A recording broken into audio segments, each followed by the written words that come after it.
Well, good evening and welcome back to the channel. We have a bit of a clip show for you this evening. We've been doing some work over at the garden and we've got a couple of other projects happening, so we thought we'd give you guys some updates before next weekend. Memorial Day is the safe weekend here in New Hampshire for us to start planting things out. It's safer for us. Hopefully we're past the snow and the frosts. Which usually we put stuff out a couple weeks early because usually you notice it's warmer. But last weekend we had hail and snow. So who knows what's in store this next week. Yeah, the weather's been even more changeable than is usual for us. So we thought we would give you some updates on those projects and do a little bit of a staycation evening. Oftentimes this time of year, just before Memorial Day, we like to go to an inn called the Fallensby Inn. It's near a town called New London. And when we stay at the inn, we love to go to a restaurant in New London called Peter Christian's Tavern. It's so good. And they do this thing where they kind of bake some brie and they give you some fruit and some bread. So we're going to walk you through some of the projects that we're working on while we enjoy a little bit of a snack. Yeah. So the bread that we're eating tonight is from the Ken Forkish book, Flour Salt Water Yeast. This is the Pain De Campagne bread, which is just a country loaf. That's French for a normal country loaf. But it's a nice crusty bread. We'll cut in some footage here of me making that. Oop. It's crispy. We toasted it a little bit for tonight.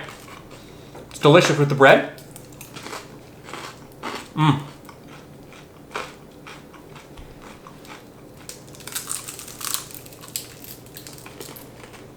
It's a bit toasty. A bit crunchy. I love really crispy bread. I love my toast very toasty, but Allie doesn't share my love for crispy bits. It is good though.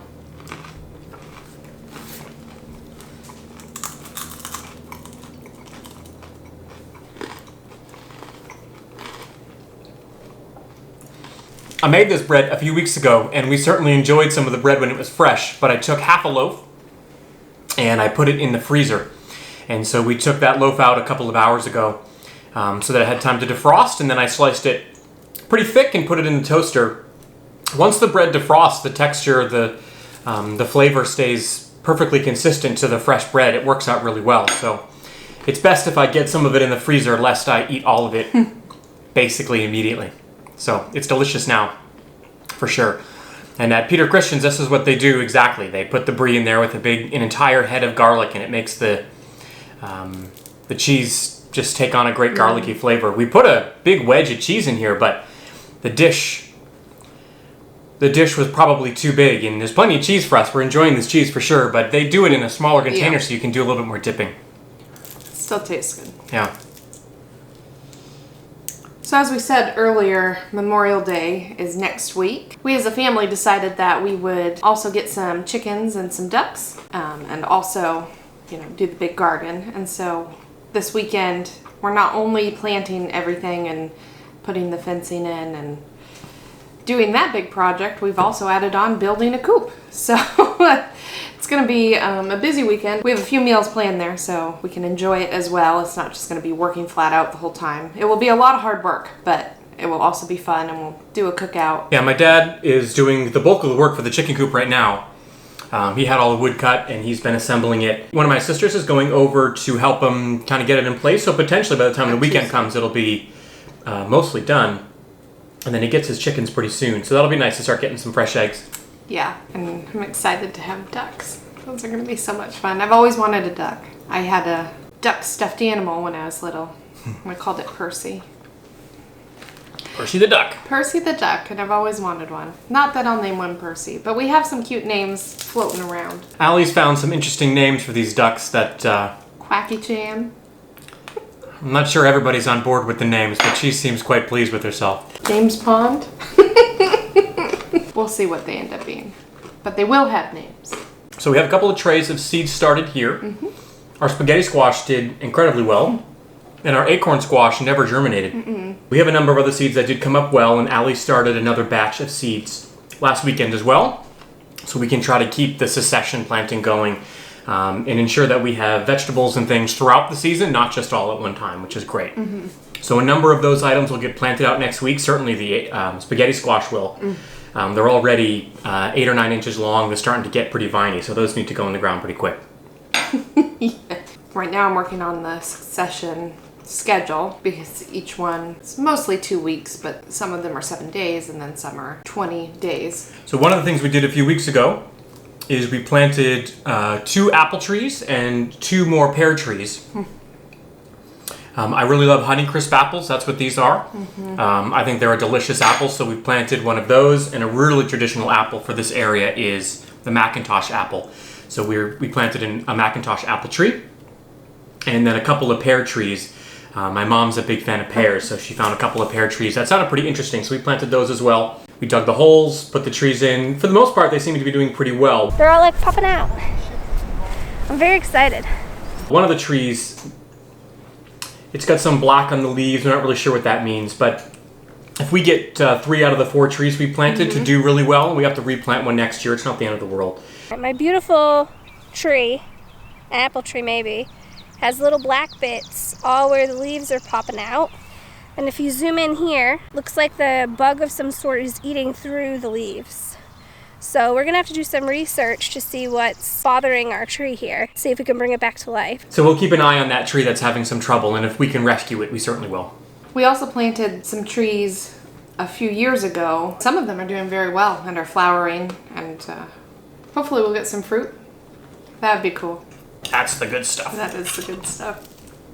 So we'll be recording ourselves doing all the work in the garden next week, and so we'll post some videos of that. It should be fun when we're all working together. It gets a little crazy, but mostly fun. And we'll laugh a lot. Yeah, we try to post our videos on Monday, but we'll still be out in the garden doing a lot of work on Monday, so I'm not sure what video we'll post next week, but we're definitely going to be doing a lot of work to make sure we capture as much of the process as we can to share with you guys. We've been really enjoying watching the videos back and kind of remembering some of the stuff, even over the short period that we've been doing this. So we're really looking forward to having a season documented on the garden and kind of how that progresses for us. So it should be good. In addition to the vegetables, Allie and my sister planted some flowers this past weekend, which went pretty well. We did them in one of the raised beds. Our plan is to plant this flower bed with just pretty flowers and things to put on the table, and then the other bed will be edible flowers. And this is Nicole. Hey there. So we're gonna plant. All right, so we're today gonna be planting some sunflowers and some other flowers. We're starting with the sunflowers, and we're gonna put in 2 rows in the middle because these grow to 5 to 6 feet. So Allie, what's our first step when planting our sunflowers? We're gonna take the sunflower seeds and just put them in a line, just every few, I don't know, centimeters. And then when they start to grow, the package says to thin to 1 inch apart. So that's what we'll do, and then we'll cover them up and we'll plant the next thing. Now we're gonna flower our garden. Nope. Now we're gonna water our flower patch.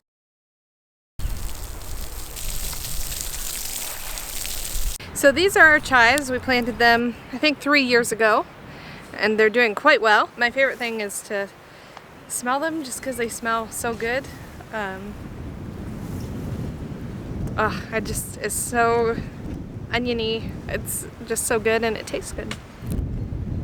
We're looking forward to having those on the table as they grow and mature. And that was just one bed. And in the second bed, we are going to plant a whole bed of edible flowers. I've always wanted to put the flowers on my salad or when you decorate a cake, and it just looks so much fun. And a number of flowers are pretty tasty. Things like nasturtiums and things like that are peppery. And yeah, so it'll be nice. We've had pretty cool weather so far this season, and we're hoping that that certainly continues through Memorial Day. We've had a good bit of sun. It just hasn't been super warm yet, which is totally fine with me. I'm perfectly happy with that. So hopefully next weekend won't be too bad in terms of heat, and we've got a lot of work to get done. Putting in the effort for this coming weekend should pay dividends as the season progresses. We're hoping to really make a go of it this year and get a lot of vegetables and things out of the garden. yeah, it'll be a busy week of making garden maps and remaking garden maps and making sure the day of we get there with a solid plan, so it's just not time wasted. We just get the work done. We'd like to keep these videos going, you know, some cooking things we do here, but also a lot of focus on the garden, and then hopefully the things that we make from the produce from the garden, as well as some things that we can and preserve to keep us going through the winter. That was delicious. That was good. I would do this again. Yep. I would do maybe twice as much cheese. Yes. But yeah, this was a lot of fun. Yeah. It's our little staycation. Yes. A little rest before the big weekend. Yeah. So thanks for joining us. I hope you guys pulled up a crust of bread and some brie as well. And we'll see you guys next week. See ya.